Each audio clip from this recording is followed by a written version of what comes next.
केलेला त्या साहित्याचं तुम्ही नोंद करून गेली का किंवा ह्यांना पोच दिली का व एवढे एवढे साहित्य तुमचं आमच्याकडे जमा आहे, त्याचा कोणताही पंचनामा झालेला नव्हता. त्या संदर्भात आम्ही फक्त सीओ मॅडमला भेटलो आणि त्याच्याबद्दल चर्चा झाली. याच्या व्यतिरिक्त अतिक्रमण का काढलं किंवा कशासाठी काढलं, किती काढलं, त्याच्याबद्दल काही आमचं त्यांना विचारायचं कारण नव्हतं आणि त्यांनी जी कारवाई अतिक्रमणची केली असेल ती योग्यच केली असेल.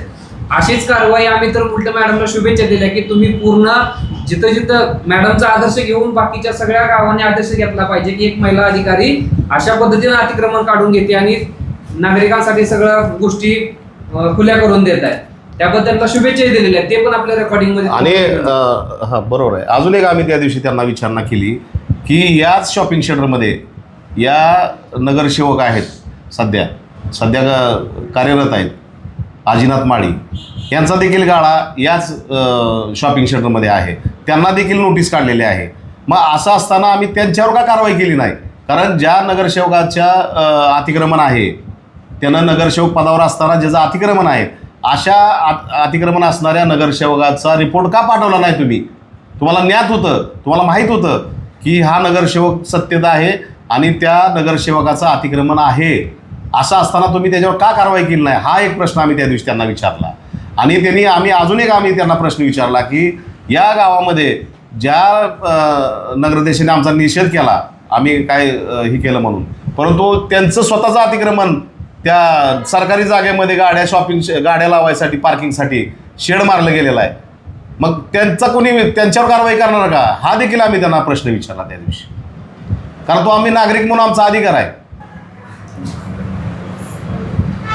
सर्वांना जय जाऊ जय शिवराय. आज जी पत्रकार परिषद बोलवली त्याचं कारण असं की यापूर्वी जे अतिक्रमण असेल या विषयामध्ये इथल्या सत्ताधारी पार्टीनं जी पत्रकार परिषद घेतली आणि संभाजी ब्रिगेडवर आरोप केले, त्या संदर्भात आम्ही आज पत्रकार परिषद बोलवतोय. कारण त्याचा खुलासा करणं हे आमचं काम आहे. तर खरं तर ह्याची सुरुवात की गेले वर्ष दीड वर्ष झालं ही जी शॉपिंग सेंटर आहे ह्या शॉपिंग सेंटर संदर्भात विषय चालू आहे. आणि खरं तर पाहिलं तर या ठिकाणी माढा नगरपंचायतीला 1 कोटीचा निधी आला आहे. ह्या संदर्भातून हे प्रकार सुरू झाला. खरं तर हा जो निधी आलेला आहे माढा नगरपंचायतीला तो आपल्या नवनिर्वाचित राज्यसभेच्या सदस्या आपल्या ज्योतिताई वाघमारे यांच्या मार्फतीनं या ठिकाणी तो 1 कोटीचा निधी नगररचना विभागाकडून आलेला आहे. आणि खरंच पाहिलं तर तो जी निधी आलेला आहे तो निधी अशा स्वरूपाचा नाही की हे जी सोलापूर रोडचं शॉपिंग सेंटर आहे ते पाडावं आणि त्या ठिकाणी दुसरं शॉपिंग सेंटर उभा करावं असा म्हणून तो निधी आलेला नाही. निश्चितच असं असताना या ठिकाणी नगरपंचायतमध्ये आता ज्या वास्तूमध्ये आपण बसलात, पत्रकारांना माझी विनंती आहे की आपण ज्या गाड्यामध्ये बसलाय ह्या गाड्याचं जर तुम्ही शूटिंग त्याच्यात दाखवावं की आम्हाला अशा पद्धतीनं ह्यांनी एक नोटीस काढली की हे जे आपण बसलेले गाड्या आहेत हे जीर्ण झालेत आणि त्या ठिकाणी आम्हाला जीविताला धोका आहे, की जे गाडे सुस्थितीत आहेत आपण दाखवावे ह्याच्यामध्ये की खरंच गाडे लोकांना कळलं पाहिजे की खरंच गाडे कसे आहेत हे. आणि मग असे सुस्थितीत असणारे गाडे जीर्ण झाले म्हणून जागेवर कुठंतरी बसून ही नोटीस तयार करून घेतली गेली. आणि त्याच्या अनुषंगाने आम्हाला खरं तर ते म्हटलं जातं की मिटिंगला उपस्थित राहत नाहीत गाडेधारक, परंतु आम्हाला पहिली कारवाई आमच्यावर सुरू केली. पहिल्या नोटीस काढल्या, कोर्टाकडनं कॅवेट दाखल केली आणि मग आम्हाला ह्याला बोलवतात. म्हणजे एका बाजूला कारवाई सुरू झाली आणि दुसऱ्या बाजूला मिटिंगला बोलवतात. म्हणजे निश्चित आमच्या विरोधात काम चालू आहे. आमच्या लक्षात आल्यानंतर आम्हाला दुसरा मार्ग नव्हता. आम्ही कोर्टाची कोर्टामध्ये गेलो या संदर्भात. मान्य न्यायाधीशापुढे ह्या गोष्टीसाठी आम्ही कोर्टात गेल्यानंतर कोर्टामध्ये आम्हाला ह्या कोर्टामध्ये स्टे मिळाला नाही. परंतु कोर्टाने त्याच्यामध्ये असं नमूद केलं की बाबा तुम्हाला ते काय पाडणार नाहीत गाळे. आम्हाला त्यांनी सांगितलं की ते खाली करणार आहेत आणि त्याची प्रोसिजर आहे त्याची. त्या प्रोसिजर राबवल्याशिवाय कुठल्याही प्रकारचं कारवाई करता येत नाही. म्हणजे अशा पद्धतीचे आदेश कोर्टात झाल्यामुळं त्यांना या गाळ्यांना, मुख्य गाळे जे आहेत त्यांना हात लावला नाही असं त्यांचं धोरण झालं. आणि त्यांनी दुसरा त्याच्यानंतरचा मार्ग काढला की गाळ्यासमोरील अतिक्रमण काढणे. हा जरी भाग असला तरी परंतु त्याच्यामधले खऱ्या गोष्टी अशा आहेत की जोपर्यंत आम्हाला या नोटीस येत नव्हत्या, जोपर्यंत कारवाई सुरू होती, तोपर्यंत आम्हाला त्यातली कुठलीही माहिती नगरपंचायतकडून मिळालेली नव्हती. आम्ही नगरपंचायतीला माहिती अधिकार टाकले आणि माहिती अधिकारामध्ये आम्हाला जी आज माहिती उपलब्ध त्यावेळेला झाली, ती माहिती अधिकाराच्या माध्यमातून आम्हाला जी माहिती मिळाली, तर त्या माहितीमध्ये अशी माहिती मिळालेली की आम्हाला की यामध्ये ग्रामपंचायत असताना 1999 साली की आम्हाला इथले जे गाळेधारकांना, व्यापाऱ्यांना खुली जागा दिली गेली. ठराव तसा घेतला गेला की खुली जागा दिली गेली आम्हाला आणि त्या खुल्या जागेमध्ये तुम्ही स्वतः गाळे व्यापाऱ्यांनी बांधावे असा ठराव झाला. त्या अनुषंगाने आम्ही त्यावेळेच्या तिथल्या सिस्टीमने आम्ही त्यावेळेच्या सर्व गाळेधारकांनी हे गाळे आम्ही स्वतः बांधून घेतले. त्यावेळेला असा विचार केला की भविष्यामध्ये जर काय रस्त्याचं वाढीव काय येणार असेल तर आपण आत्तापासूनच त्याची तयारी म्हणून आम्ही त्या कालावधीमध्ये आम्ही काय भागापुरता स्लॅब टाकून घेतला. आणि याच्यामध्ये या ठरावामध्ये कुठेही साईज आलेली नाही. म्हणजे आमका गाळा अमक्या साईजचा आहे. आम्ही माहिती अधिकार मागितले पण आम्हाला तशी माहिती मिळालेली नाही की हा गाळा ह्या साईजचा आहे. असं कुठे आम्हाला उपलब्ध नसल्यामुळं आम्ही नगरपंचायतीला लेखी स्वरूपामध्ये आम्ही विचारलं की आम्हाला एकतर गाळ्याची साईज माहीत नाही, आम्ही भाडं भरतोय, आम्हाला त्या गाळ्याची साईज सांगा, तुमची जागा कुठं आहे ते सांगा, त्याची हद्द सांगा, आम्हाला गाळा किती बाय कितीचा दिला आहे आणि तुमच्या जागेमध्ये किती अतिक्रमण आम्ही केलं आहे, 82ची जागा कुठं आहे हे आम्हाला सांगा. जे काय अतिक्रमण तुमच्या जागेमध्ये झालं असेल तुम्ही आम्हाला दाखवून द्या हद्दी खुणा फिक्स करून. कारण पोलीस बंदोबस्तात सुद्धा ती जी ऑर्डर आहे त्या ऑर्डरमध्ये सुद्धा त्या रिपोर्टमध्ये लिहिलं गेलेलं आहे की बांधकाम विभागाने सांगितलं की त्याच्या मोजणी करून घेण्यात यावी. त्या पत्रामध्ये माझ्याकडे पत्र आहेत पोलीसचे जे रिपोर्ट पाठवले आहेत. नमूद केलेलं आहे की PWDनं सांगितलेलं आहे की तुम्ही ह्याची हद्दी खुणा फिक्स करा. परंतु कुठल्याही प्रकारच्या हद्दी खुणा फिक्स न करता ह्या कारवाईला संबंधित त्यावेळेचे नेताजी बंडगर यांनी तो बंदोबस्त, खरं तर त्यामध्ये त्यांनी चुकीचा रिपोर्ट पाठवून तो कुठल्याही कागदाची पूर्तता न बघता देखील त्यांनी शिफारस केली गेली आणि त्या चुकीच्या पद्धतीमुळं आज तो बंदोबस्त मिळाला. आणि आज हे जे आपण जे पाहताय जे नुकसान झालं आहे आमचं, कारण आमच्या गाळ्याच्या साईज ह्या आम्हाला खुल्या जागा दिलेल्या आहेत, मग आमच्या गाळ्याची साईज आम्हाला माहीत नाही, आम्हाला त्यांनी सांगितलं नाही. आम्ही शिवोंना विचारलं की बाबा आमच्या गाळ्याची साईज सांगा, त्याच्या पुढील अतिक्रमण जे असेल ते आम्ही काढतो. परंतु त्यांनी आम्हाला कुठल्याही प्रकारचं ह्याचं उत्तर तुम्हाला मिळणार नाही, वेळ निघून गेलेली असं आम्हाला त्यांनी क्लिअर कट सांगितलेलं आहे. आम्ही नोटीस आल्या पण आम्ही नोटिशीला उत्तरं दिलेली आहेत की आम्ही आता आमच्या ह्याच्याप्रमाणे आम्ही अतिक्रमण केलेलं नाही तुमच्या हद्दीत. जर असेल तर आम्हाला निश्चित करून द्या, आम्ही ते जे अतिक्रमण झालेलं ते आम्ही काढून घेऊ. परंतु ह्याच्यामध्ये कुठल्याही प्रकारचा समन्वय न ठेवल्यामुळं, कुठल्याही प्रकारचं आमचं ऐकून न घेतल्यामुळं जी आमच्यावर जी कारवाई झाली, जो अन्याय झाला, वास्तविक आता विकासाला अडवायचं आमचं काहीच कारण नाही. विकास झाला पाहिजे ह्याच मताचे आम्ही आहोत. आणि गाळे याच ठिकाणी बांधावे असंही कुठं आलेलं नाही, ती निधी त्याच्यासाठी आलेला नाही. खरं तर ह्या लोकांना विस्थापित करायचं, एवढे सुस्थितीतले गाळे आपण बघा, सुस्थितीतले गाळे कुठेही माड्यातल्या नागरिकांनी येऊन बघावं की हे गाळे सुस्थितीत आहेत. मग सुस्थितीतले गाळे पाडायचे, त्या लोकांना विस्थापित करायचं आणि नवीन लोकांना, ह्या बी लोकांना आश्वासन द्यायचं, दुसऱ्या नवीन लोकांना म्हणायचं तुम्हाला मी देतो. हे किती संयुक्तिक आहे. वास्तविकता आमचं असं म्हणणं होतं की नगरपंचायतीला त्यांना माहीत आहे त्यांच्या जागा या गावामध्ये कुठं आहेत. त्या जागेवर त्यांनी जर आता जी आलेली निधी आहे त्या निधीचा वापर केला असता तर त्यात किती एक कोटीमध्ये साधारणतः 16-17 गाळे निघू शकतात. तर 16-17 जागा लोकांना नवीन ठिकाणी जर शॉपिंग सेंटर बनवलं तर त्या ठिकाणी त्या नवीन लोकांना त्या ठिकाणी जागा मिळू शकते किंवा त्याला धंद्याला व्यवसायाला मिळू शकते. आणि दुसरी गोष्ट बोलली जाते की या ठिकाणी 2-3 मजले केले जातील, हे केले जातील. अहो, या गावामध्ये पहिल्या मजल्यावर धंदा नाही, व्यवसाय होऊ शकत नाही. वस्तुस्थिती आहे. आपल्याला पाहायचंच असेल तर मार्केट कमिटीचे इथं गाळे आहेत बाजूलाच. त्या गाळ्यामध्ये दुसऱ्या मजल्यावरच्या गाळ्यांची काय अवस्था आहे, ते गाळे कशासाठी वापरले जातात हे गावकऱ्यांनी जरा शोध घ्यावा. आणि किती बेरोजगाराला तिथं दुसऱ्या मजल्यावर गाळे दिलेले आहेत ही वस्तुस्थिती बघितली पाहिजे. आपण नुसतं काहीतरी लोकांना भविष्य हे दाखवून चालणार नाही. वस्तुस्थिती आपण समोर ठेवून ह्या गोष्टी केल्या पाहिजेत. दिशाभूल झाली नाही पाहिजे. विकास होण्याला आमचा विरोध नाही.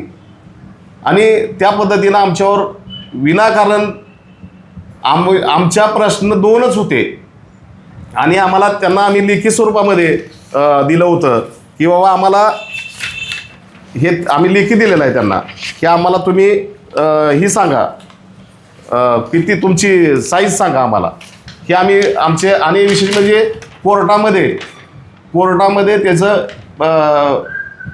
2 केसेस चालू आहे त्या आणि त्याची तारीख होती 17-18 अशा तारखा होत्या. त्याची सुद्धा न वाट पाहता त्यांना नोटीस पोचली होती खरं तर, पण त्याची वाट पाहायला पाहिजे होती की ते काय म्हणणं आहे कोर्टाचं देखील. परंतु त्याची देखील न वाट पाहता 15 तारखेला आमच्यावर कारवाई केली गेली. आणि ती कारवाई अतिशय तीव्र स्वरूपाची कारवाई की आमच्या आतोनात नुकसान या गाळेधारकात झालेलं आहे. कमीत कमी प्रत्येक गाळ्याचं साधारणतः 1.5 लाख जरी धरलं नुकसान तर कमीत कमी 1 कोटीचं नुकसान आमचं व्यापाऱ्यांचं झालेलं आहे. मग तुम्ही एका बाजूला विकास करायचं म्हणता आणि स्थानिक ह्याच्याकडून आमच्यावर अन्याय होतोय, ही सगळ्यात महत्त्वाची गोष्ट आहे. वास्तविकता खरं तर आमच्यावर तर असा अन्याय झाला आहे की मी असेल, बाजूला महेश चौरे असतील, त्याच्या बाजूला बाबुलभाई असतील. आमचे गाळे तर आता तुम्ही पाहताय की किती साईज लहान आहे ह्या गाड्यांची. खरं तर आम्हाला अलाउड जे आणि भाड्याचं जे आहे भाडं ते सगळ्याला सारखं घेतलं जातं आहे. म्हणजे भाडं द्यायचं कशी पद्धत आहे की त्याची कुठल्या वर्गामध्ये ही नगर पंचायत आहे आणि त्याला कुठल्या साईजला किती भाडं आहे ह्याची कुठेही स्पष्टता न देता अशा पद्धतीनं आम्हाला भाडे वाढ केली. आणि आमचा साईज गाड्याचा कमी असताना आम्ही अतिरिक्त भाडं आमच्याकडनं वसूल केलं जातं आहे. आम्ही त्यावेळेला देखील त्यांना कळवलं होतं त्यावेळेला तुम्ही त्याच्याबद्दल हे केलं नाही, त्याच्या आत असणाऱ्या गाड्यावर कारवाई केली. तर त्याच्यामध्ये शिव मॅडमनी तिथं कबुली दिलेली आहे. आम्ही शिव मॅडमला हेच विचारत होतो की आम्हाला ह्याची मोजणी झाली असेल तर आम्हाला हद्दीखून फिक्स करून द्या ना, आम्हाला हद्दीखून फिक्स करून द्या. आम्ही हेच सांगत होतो तुम्ही कारवाई करा पण हद्दीखून तर अगोदर फिक्स करा. खरं तर पोलिसांनी सुद्धा बंदोबस्त हद्दीखून फिक्स करून कागदाची पडताळणी करून बंदोबस्त द्यायचा असतो. पोलिसांनी सुद्धा तिथं गलत काम केलेलं आहे कारण तिथं व्यवहार झालेला आहे, आम्हाला निश्चित माहीत आहे. त्याच्यामध्ये देवाणघेवाण झालेली आहे आणि त्याच्यामुळं त्यांनी ती बंदोबस्त दिला गेलेला आहे चुकीच्या पद्धतीने. आणि त्याच्या संदर्भात देखील मी नेताजी बंडकरच्या विरोधात मी ॲप्लिकेशन दिलेलं आहे की त्यांनी चुकीच्या पद्धतीनं कारण त्यांनी एकाच अधिकाऱ्याने 2 रिपोर्ट दिलेले आहेत. पहिल्या रिपोर्टमध्ये त्यांनी अतिशय सविस्तर लिहिलं आहे, दुसऱ्या रिपोर्टमध्ये मात्र चुकीचं रिपोर्ट लिहिलेला आहे आणि तो निश्चित समोर आलेला आहे. आणि निश्चित आम्ही त्याच्याबद्दल दाद मागलेला आहे DGकडे, IG कडे. निश्चित त्या पद्धतीचं आमची कारवाई चालू आहे त्या संदर्भात. आणि खरं तर आत्ता शिव मॅडमनी कबूल केलं की अजून ह्याची मोजणी व्हायची आहे किंवा आमच्यापर्यंत रिपोर्ट आला नाही अजून, असं त्यांनी त्या दिवशी अतिशय क्लिअर कट तुमच्या समोरच कबूल केलेलं आहे. मग असं असताना बेकायदेशीररित्या मोजणी झालेली नसताना, हद्दी गुन्हा फिक्स नसताना मग तुम्ही आमच्यावर कारवाई कशी करता बेकायदेशीरपणे? आणि दुसरी गोष्ट त्याच्यामध्येच त्यांनी नमूद केली, मला वाटतं पत्रकार बंधूंनी विचारलं की तुम्ही आता अमक्या अमक्या ठिकाणचा अतिक्रमण काढणार का? तर अशा वेळेला त्यांनी काय म्हटले की ते जे आहे ते PWDच्या हद्दीत आहे. मग आम्ही कलेक्टरशी आमचं बोलणं झालंय, GR आहे तशा पद्धतीचा की जी सार्वजनिक बांधकाम विभागाच्या हद्दीत असणारं अतिक्रमण ही त्या विभागानं काढायचंय, शासनाच्या जागेत असणारं अतिक्रमण त्यांनी काढायचंय. अशा पद्धतीचं त्यांनी स्वतः कबुली दिलेली आहे ह्याच पत्रकार परिषदेमध्ये. मग असं असताना मग आम्ही काय, आमची जी पुढचा भाग आहे तो PWDच्या हद्दीत नव्हता का? मग त्यांना काय अधिकार होता आमचं पुढचं अतिक्रमण काढायचा? का काढलं आमचं पुढचं अतिक्रमण? त्यांना अधिकार नव्हता तर त्यांच्या हद्दीपुरतं त्यांनी काढायला पाहिजे होतं ना. स्वतःच त्या ह्याच्यामध्ये कबूल करतायत की आम्हाला अधिकार नाहीत ते. आणि त्यांनी त्या पत्रकार परिषदेमध्ये शिव मॅडम म्हणले की आमच्यावरच कारवाई केली, तुम्ही दुसऱ्यावर का? आम्ही या माड्यातल्या कुठल्याही लोकांवर कारवाई करा असं आमचं म्हणणं नाही. गाळेधारकांचं आम्हाला कुणाच्याही अन्नामध्ये माती कालवायची नाही.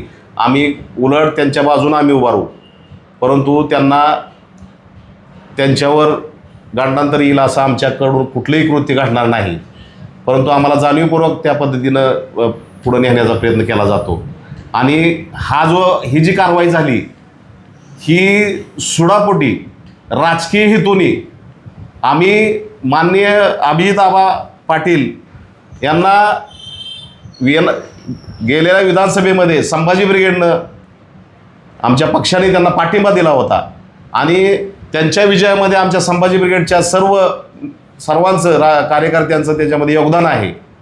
असं असताना या ठिकाणी देखील आम्ही संभाजी ब्रिगेडच्या माध्यमातून आम्ही या गावामध्ये अभिजित पाटलासाठी काम केलं.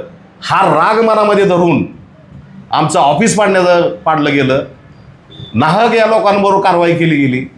मी इथपर्यंत त्यांचे जे लोक आहेत त्यांना सांगितलंच, त्यांचे जे नगरसेवक माझ्याकडे आले होते त्यांना सांगितलं होतं की माझ्यावर जर तुमचा सूड असेल, माझ्यावर जर राग असेल तुमचा, तुम्ही इलेक्शनला पडल्याचा, तर माझ्यावर कारवाई करा. मी लिहून देतो, तुम्हाला लेखीमध्ये देतो. मी एक शब्द बोलणार नाही. माझ्यावर कारवाई करा, पण सगळ्यांवर अन्याय करू नका, इतरांवर अन्याय करू नका. ह्या गोष्टी मी बोलून दाखवल्या त्यांना. परंतु त्यांना या ठिकाणी हे लोक विरोधातली लोक आहेत म्हणून आमच्यावर खरं तर ही कारवाई केली गेलेली आहे. सोडापोटी राजकीय उद्देशातून ही जी कारवाई झालेली आहे ती निश्चित मी ठामपणे सांगू शकतो. त्या माडकरांना माहिती आहे की कारवाई ही राजकीय सुडातून झालेली आहे. सगळं बेकायदेशीर झालं असं तुमचं म्हणणं आहे? 100% बेकायदेशीर झालेलं आहे ह्याच्यामध्ये. मग पत्रकार परिषद केली गेला का केलं?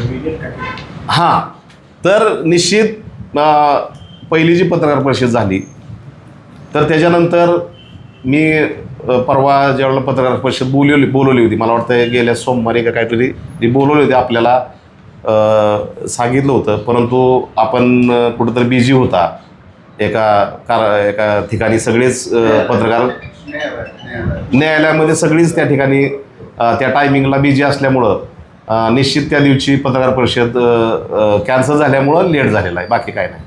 त्या दिवशी ज्या काही मशीन जे काही वाहनं आली त्या वाहनावर सुद्धा जी कारवाया केल्या ते सुद्धा काय बेकायदेशीरच नगरपंचायतीनं अशी वाहनं बोलवली होती असं म्हणणं. हो, निश्चित. वास्तविक आता ही कारवाई करत असताना वर्क ऑर्डर काढावं लागते. कुठल्याही वाहनाला आणून ही करता येत नाही कारवाई. हे सगळं कायदेशीर प्रोसिजर वापरून करायचं असतं. आणि त्या वर्क ऑर्डर ज्या वेळेला मागवल्या जातात त्याची वाहनांची त्यावेळेला कागदपत्र मागवली जातात, त्याची तपासणी करायला पाहिजे आणि ते कागदपत्र योग्य आहेत का, बरोबर आहेत का, अशाच वाहनांना त्या कारवाईत सामील करून घ्यायचं असतं. परंतु या शिव मॅडमनी, कंटे मॅडमनी कुठल्याही कायद्याचा योग्यरित्या वापर न करता बेकायदेशीरित्या हे कामं केलेली आहेत. आणि त्याच्यामुळंच ज्या वेळेला या ठिकाणी RTO आले आणि RTOनं कागदाची तपासणी केली त्यावेळेला त्या तिन्ही वाहनं जी ह्याच्यात वापरली गेली ती बेकायदेशीर वाहनं होती.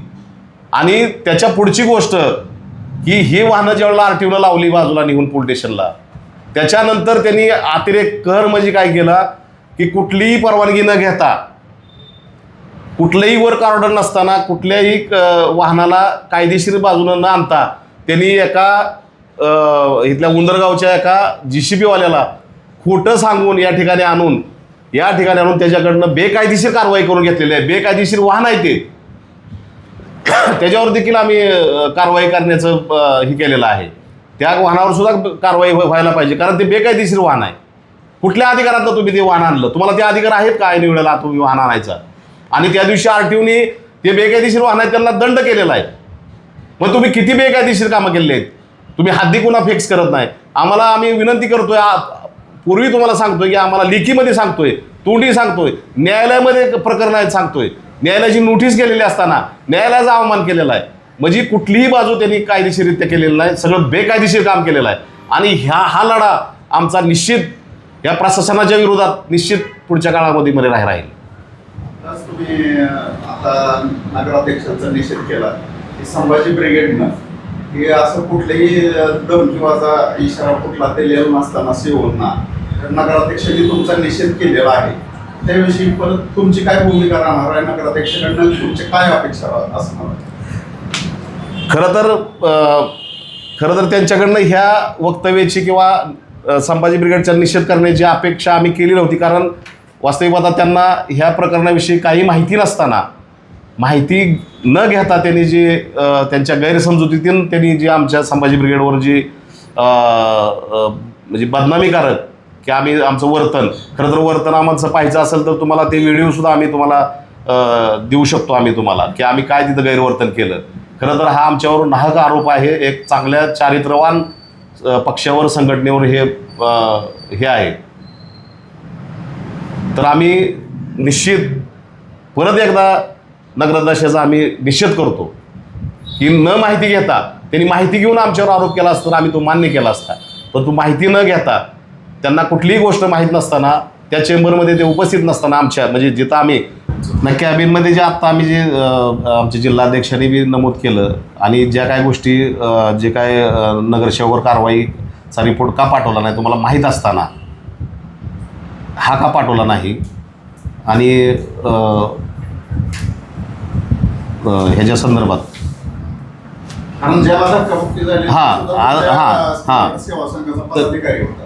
तर निश्चितच त्या दिवशी खरं तर त्या दिवशी जो बंदोबस्त मागवला होता तो गाळ्याच्या, माझ्याकडे तो आदेश आहे त्या दिवसा, गाळ्याच्या समोरील बाजूचा अतिक्रमण काढण्यासाठीच बंदोबस्त दिला होता पोलीसचा. गाळ्याच्या पाठीमागं काढण्याचा बंदोबस्त दिलेला नसताना देखील ह्या नगरपंचायतच्या शिवोनी बेकायदेशीररित्या पाठीमागच्या बाजूला जाऊन आमच्या व्यापाऱ्यांचे गाळे पाडले गेलेत. त्यांना कुठलाही अधिकार नाही, का त्या दिवशी त्यांनी फक्त पुढचं अतिक्रमण काढण्यासाठीच बंदोबस्त आहे. ऑर्डर आहे, बंदोबस्त ऑर्डर आहे माझ्याकडे. त्या ऑर्डरमध्ये नमूद आहे की पुढील बाजूचे अतिक्रमण काढण्यासाठी.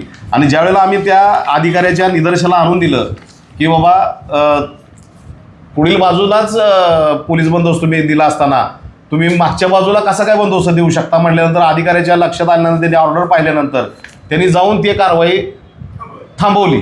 आणि त्याच्यानंतर ज्यावेळेला परत पोलिसाविना ज्यावेळेला हे लोक नगरसेवक असतील, नेहा कंटे मॅडम असतील किंवा तो त्यांचे जे इंजिनियर असतील त्यांनी जाऊन परत कारवाईला सुरुवात केल्यानंतर वास्तविक आता आमचे जे काय तिथले कार्यकर्ते होते किंवा जे व्यापारी होते ते त्याला विरोध करत होते की तुम्ही मागचं काढायसाठी परवानगी घेतलेली नाही, पोलीस बंदोबस्त घेतलेला नसताना तुम्ही बेकायदेशीर आम्हाला का हे करायला लागलाय, असं त्यांनी विचारणा केली असताना त्या ठिकाणच्या नगरसेवकांनी देखील ज्या कार्यकर्त्यांना धक्काबुक्की केली, त्याच्या नरड्याला पकडलं गेलं, त्यांच्या अंगावर दगडं घेऊन गेली.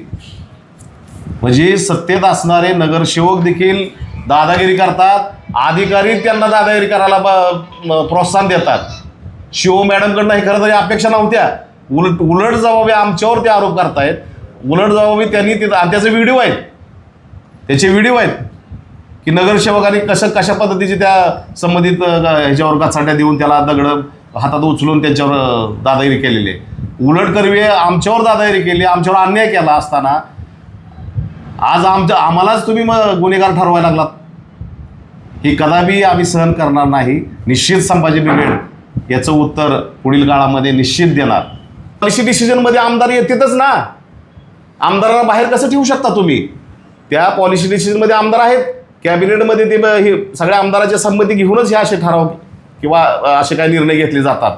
त्यामुळे त्यांना बाजूला करायचं काय कारण नाही. आणि त्यांनी 1 कोटीच्या ह्याच्यासाठी श्रेयवाद घ्यायची तर काय गरज आहे. त्यांनी फक्त मुख्यमंत्र्याच्या आणि उपमुख्यमंत्र्यांच्या अभिनंदनाचा ह्याच्यासाठी त्यांनी मत मांडलेलं आहे. त्याच्यामुळे श्रेयवाद त्यांनी घ्यायची गरज नाही त्यांना. ते काय काम करतात हे जनतेला निश्चित माहीत आहे आणि पुढच्या काळामध्ये ते समजून पण येईल. तर ह्या बाबतीत सुद्धा मला या निमित्तानं खरं तर त्याचा उल्लेख करायचा होता आणि मला ह्या 2-3 मुद्द्यावरच खरं तर बोलायचं होतं.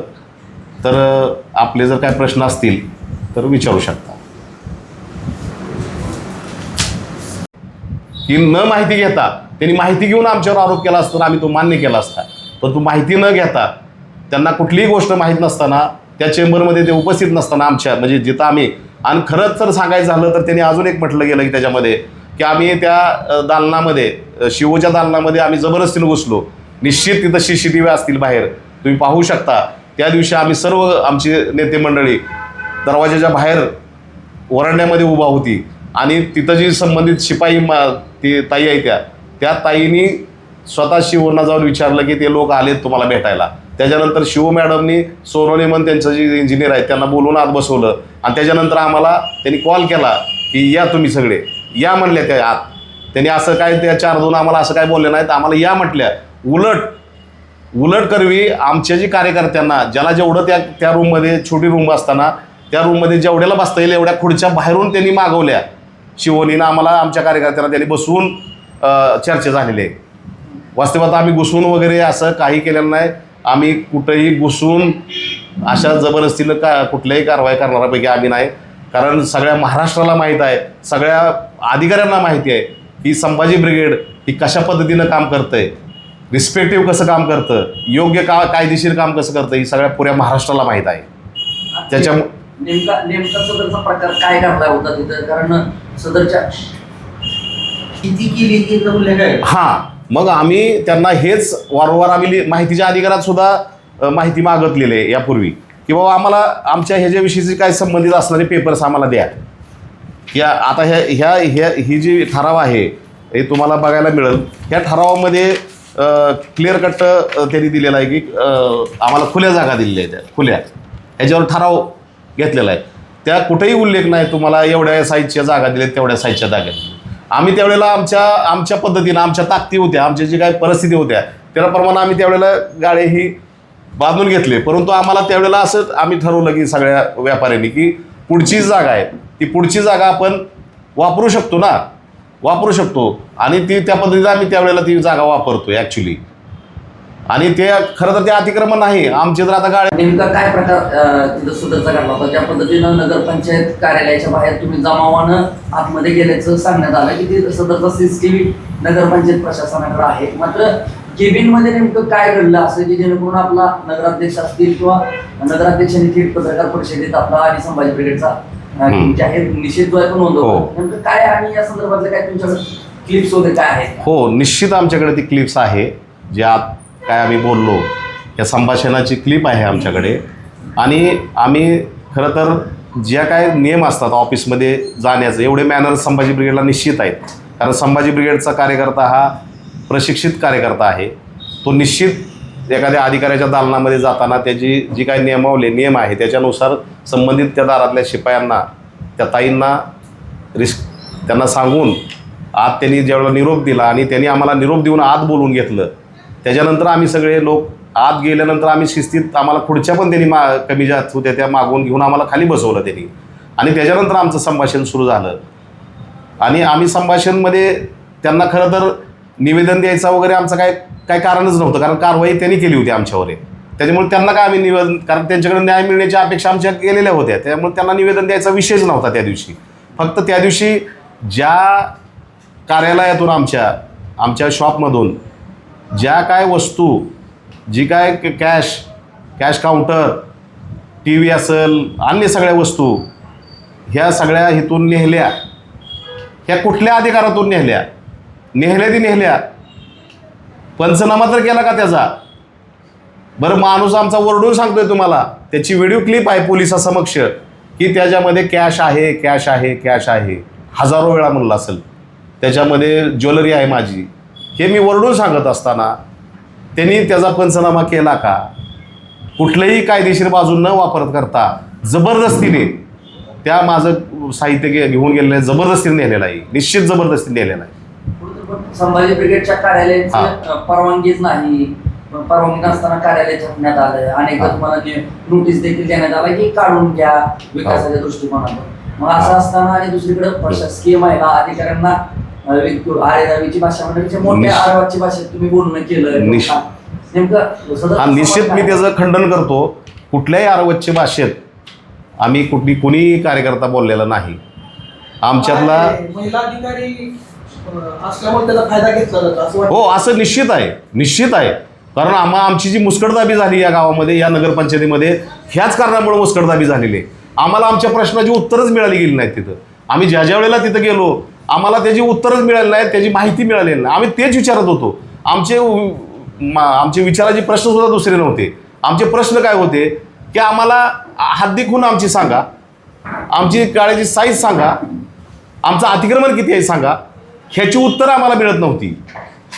आणि हेच आम्ही त्यांना विचारत होतो. आणि त्या दिवशी देखील आम्ही ह्याच्या व्यतिरिक्त त्यांना कुठल्याही जास्त गोष्टी बोललो नाही. आमच्यावर जो तुम्ही अन्यायकारक कारवाई केली त्या कारवाईच्या विरोधात आम्ही निश्चित तुमच्या विरोधात मग आम्ही निश्चित आम्ही आंदोलन करणं किंवा हे करणं आमचं काम आहे. आम्ही त्यावेळेला ते निश्चित बोललो गेलो तिथं की आम्ही तुमच्या विरोधात मोर्चे काढू, आंदोलनं करू, हे आम्ही त्या ठिकाणी नमूद केलं. परंतु शिव मॅडमना कुठल्याही प्रकारची धमकी देण्याचा प्रश्नच नाही. कारण धमकी द्यायचा विषयच नाही. तो आमच्यावर झालेला अन्याय विचारणं, ह्याला जर धमकी समजत असतील तर आमचा नाविलाज आहे त्याला.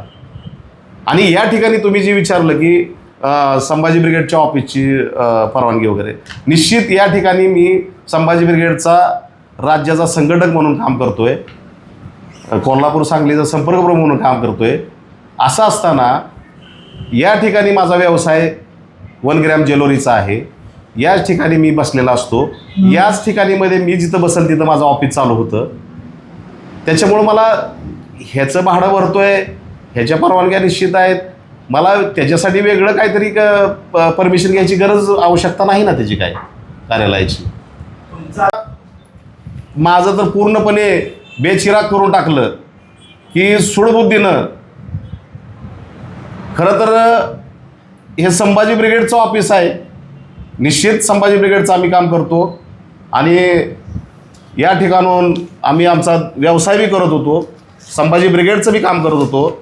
आणि व्यवसाय आणि पक्षाचं काम, संघटनेचं काम, समाजासाठी आम्ही करत असताना आम्हाला कुठल्या परवानगी घ्यायची काही आवश्यकताच नव्हती ना.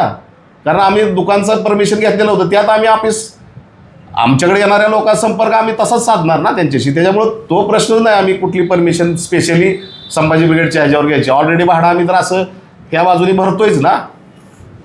तर या ठिकाणी त्या पत्रकार परिषदेमध्ये खरं तर वास्तविक पाहता आमच्यावर अतिशय जुलमी पद्धतीनं आमच्यावर अटॅक झाला. त्या दिवशी आमच्या प्रपंचाची रांगोळी झाली. तुम्हाला बघताय माड्यामध्ये ह्या लोकांना, सगळ्या लोकांना माहीत आहे की काय परिस्थिती आहे. या गावामध्ये बिझनेस नाहीत, लोकांना गाळे नाहीत, लोक रस्त्यावर काम करतात, तरी देखील अशा पद्धतीचं नुकसान केलं. आणि उलट आम्हालाच लोकांना बदनाम करण्याचं काम चाललेलं आहे.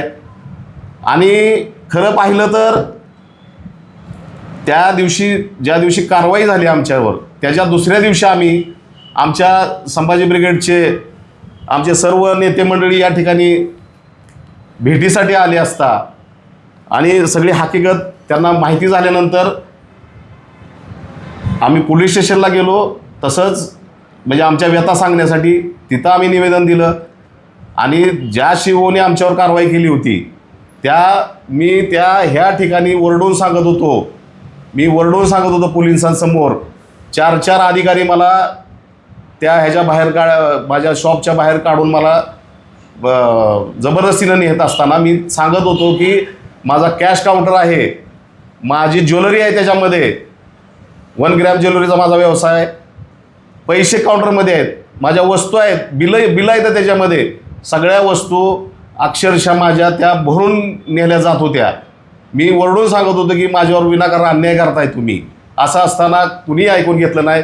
पोलिसांनी त्यांचं काम केलं. मला त्यांनी जबरदस्तीनं घेऊन गेले.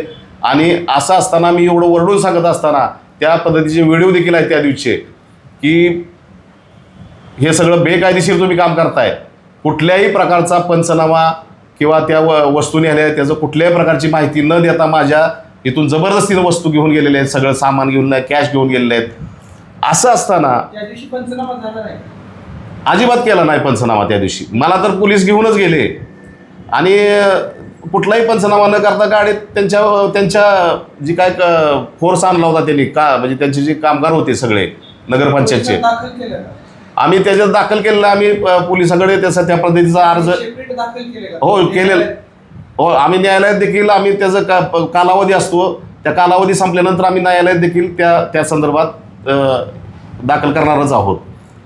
तर हो, पोलीस स्टेशनला ॲप्लिकेशन आम्ही त्याच दिवशी दुसऱ्या दिवशी काय हो सगळं आम्ही त्यात घातलेलं नमूद केलेलं आहे. त्याच्यामध्ये काय काय दिलं, त्या काय गोष्टी नेल्या त्या नमूद केलेल्या आम्ही त्याच्यामध्ये. आणि मग ह्याच गोष्टी आमच्या ज्यावेळेला नेते मंडळी, ज्यावेळेला आमची संभाजी ब्रिगेडचे नेते मंडळी आली त्या दिवशी, खरं तर संभाजी ब्रिगेड हे असं पक्ष आहे की राष्ट्रमाता जिजाऊच्या विचारावर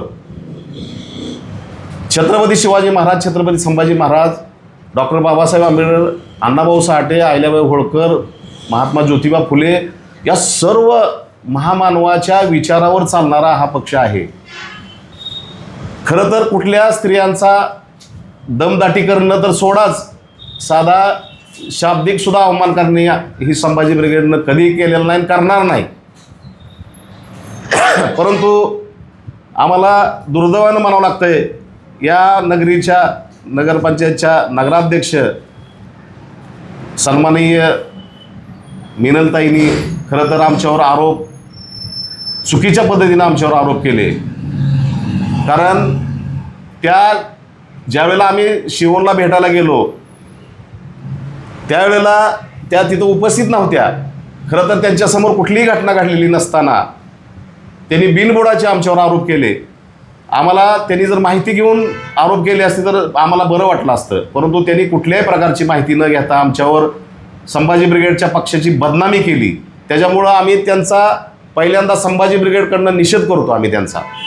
कारण विनाकारण एखाद्याची बदनामी करणं, कारण ज्या पत्रकार परिषदेमध्ये संयुक्त पत्रकार परिषद घेतली गेली त्या दिवशी, शिव मॅडम आणि नगराध्यक्ष यांनी संयुक्त पत्रकार परिषद घेतली. वास्तविक पाहता ती पत्रकार परिषद घेता येते का नाही ती कायद्यानं बघितलं पाहिजे. घेताच येत नाही असं आमचं म्हणणं आहे संयुक्तीत. कारण एखाद्या पत्रकार परिषदेमध्ये तुम्ही संयुक्त अधिकाऱ्यांनी, पदावर असणाऱ्या अधिकाऱ्यांनी ती पत्रकार परिषद घ्यायची आणि तो पत्रकार परिषद घेऊन आमदारावर देखील टीका त्याच पत्रकार परिषदेमध्ये होतात. तर खरं तर आमचे जे नेते मंडळी आले होते संभाजी ब्रिगेडचे, त्यांनी एकच प्रश्न त्यांना विचारला आणि ते जर तुम्हाला पाहायचं असेल तर आमच्याकडे ते सुद्धा क्लिप आहे. त्या दिवशीचं शूट आहे ते आम्ही केलेलं आहे की आम्ही कुठल्या भाषेत काय बोललोय हे ते आमच्याकडे आहे. तुम्हाला पाहिजे असेल तर आम्ही उपलब्ध देऊ शकतो ते. असं असताना शिव मॅडमना एकच प्रश्न केला आमच्या नेत्यांनी. ते देखील नगरसेवक आहेत आणि त्यांना कायदा माहीत असताना त्यांनी फक्त एकच प्रश्न त्यांना विचारला की बाबा तुम्ही कारवाई केली अतिक्रमण काढण्याची, तो तुम्हाला अधिकार आहे, काढू शकता तुम्ही. परंतु हे कुठल्या कायद्यात आहे की तिथल्या वस्तू, कॅश काउंटर, कॅश, ज्वेलरी, सगळ्या चीज वस्तू तिथनं उचलून न्यायच्या जबरदस्तीनं, बळजबरीनं पोलिसाला आम्हाला पकडून, ही कुठल्या ह्याच्यात बसतंय? हा प्रश्न त्यांना विचारला. हा प्रश्न विचारणं म्हणजे दम झाला का? आमच्यावर जो अन्याय झाला, आमचं आतोनात नुकसान झालं, त्याचा न्याय मागणं हे काय दादागिरी झाली का? कुठली दहशत झाली का ती? कारण आम्ही स्त्रीचा कुठल्याही अवमान करणाऱ्यापैकी नाही. आम्ही कधीही त्या नगरपंचायतमध्ये मोजून 2 ते 3 वेळा गेलो असेल आम्ही त्या नगरपंचायतीमध्ये. असं असताना संभाजी ब्रिगेड एवढं चांगलं काम करणाऱ्या पक्षावर अशा पद्धतीचे आरोप करणं आम्ही ते कदापि सहन करणार नाही संभाजी ब्रिगेड. आणि मॅडमने देखील त्याच पत्रकार परिषदेमध्ये ज्या शिव मॅडमला तुम्हीच पत्रकारांनी प्रश्न विचारला की नेमकी दादागिरी म्हणजे तुम्हाला दमदाटी झाली म्हणजे काय झालं, काय केलं, तर त्यांनी त्याच पत्रकार परिषदेमध्ये उत्तर दिलंय की त्यांनी विचारत होते की बाबा आमच्यावर कारवाई केली ती चुकीची केली. हेच त्यांचं उत्तर आहे त्या पत्रकार परिषदेमध्ये देखील. मग मोठ्या आवाजामध्ये बोलत होते. निश्चितच आम्ही जरी त्यांनी मोठ्या आवाजात बोलत असले तरी आमच्याकडे क्लिप आहे, तुम्हाला समजेल की त्याच्यामध्ये आम्ही खरंच मोठ्या आवाजात बोललोय का काय बोललोय. आम्ही कधीही स्त्रियांचा अवमान करणारी ही संघटना नाही आणि अशा पद्धतीनं असं चांगलं काम करणाऱ्या संघटनेची बदनामी करणं ही ताईंना किती शोभनीय आहे आम्हाला माहीत नाही. आमच्याकडनं कोणाला धोका बिका व्हायचं काय कारणच नाही, कारण मातृत्वाच्या ह्याच्यावर आमचं संघटन चाललेलं आहे, पक्ष चाललेला आहे. असं असताना हे अशा पद्धतीचे आरोप केले जातात. शिवाय मला अजून एक तिसरा मुद्दा याच्यामध्ये नमूद करायचा आहे की या माढा तालुक्याचे धडाडीचे आमदार माननीय अभिजित आबा पाटील आपल्याला माढा विधानसभेतल्या सर्व लोकांना परिचित आहे किंवा महाराष्ट्राला परिचित आहेत की त्यांनी कुठल्या पद्धतीनं काम करतायत. आज सभागृहामध्ये सगळ्यात जास्त प्रश्न विचारणारा आमदार आहे. नुसते प्रश्न विचारून नाही तर प्रत्येक जी त्यांनी प्रश्न विचारले त्याचं प्रपोजल त्या सरकार दरबारी फोडून आहे आणि अशा पद्धतीनं चांगलं काम करणार.